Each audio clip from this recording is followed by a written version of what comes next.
운봉중학교 2학년 학생 여러분, 연휴 잘 보냈나요? 내일은 어린이날이네요. 여러분들 지난번 배웠던 내용부터 다시 이어서 나가볼게요.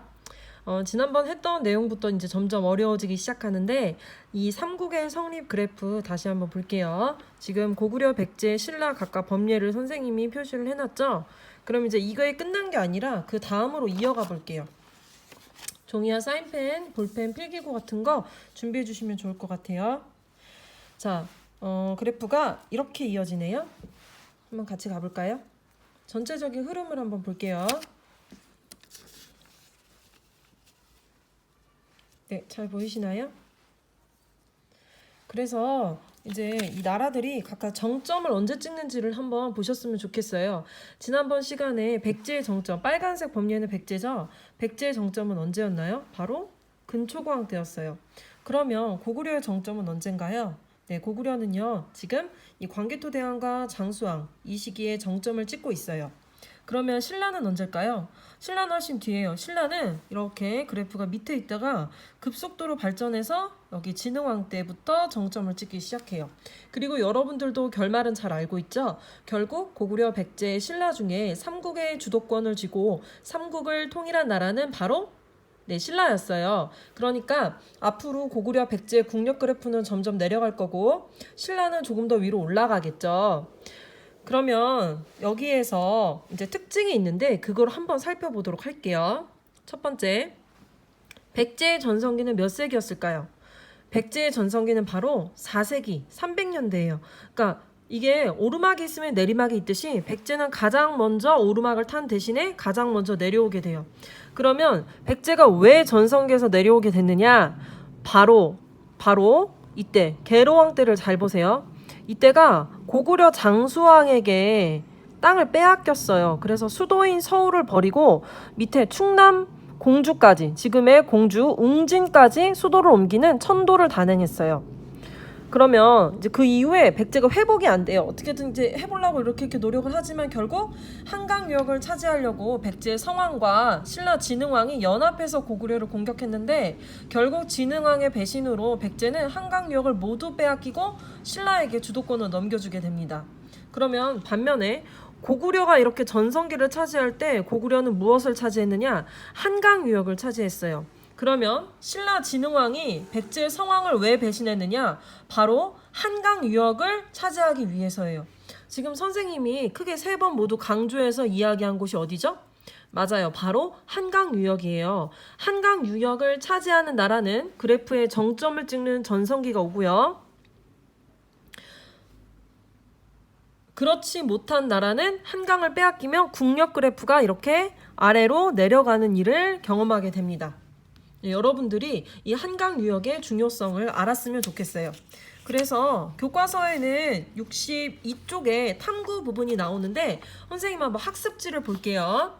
이번 학습지 12번 보시면 되는데 12번에 삼국과 한강 유역에 대해서 설명을 해보겠습니다. 그러면 여기 지역에서 몇 세기일까요? 여기 이렇게 백제가 한강을 차지했죠. 백제가 한강을 차지했죠. 여기 한강이에요. 그거는 바로 4세기 삼국의 모습이죠. 그럼 이때는 뭐의 전성기죠? 백제의 전성기예요. 백제가 가장 잘 나갔을 때.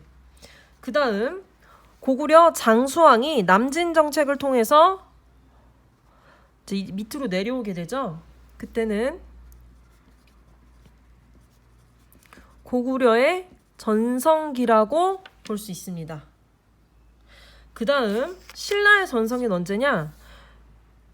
백제는 이렇게 쪼그라들었어요. 그리고 신라가 이렇게 북한 지역까지 올라갔네요. 그리고 여기 한강을 차지해요. 이게 신라의 전성기입니다. 각각 5세기, 6세기죠. 여러분들이 이 부분을 잘 기억해 주셔야 돼요. 4세기 때 백제 근초고왕 때 전성기였다. 5세기 광개토대왕과 장수왕 때 전성기였다. 6세기 신라의 전성기는 진흥왕 때부터 시작된다. 이 부분을 기억해 주세요. 자, 다시 그래프로 올게요. 여기 좀만 더 볼게요. 한강 유역은 그럼 왜 중요할까요?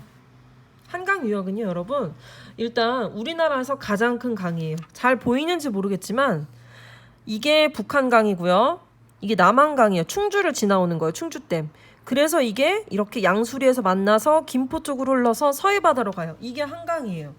이 한강 유역을 차지하면 일단 한강 유역은요 평야가 발달해 있고 농사가 잘 되고 물이 풍부해서 많은 인구가 살 수 있어요.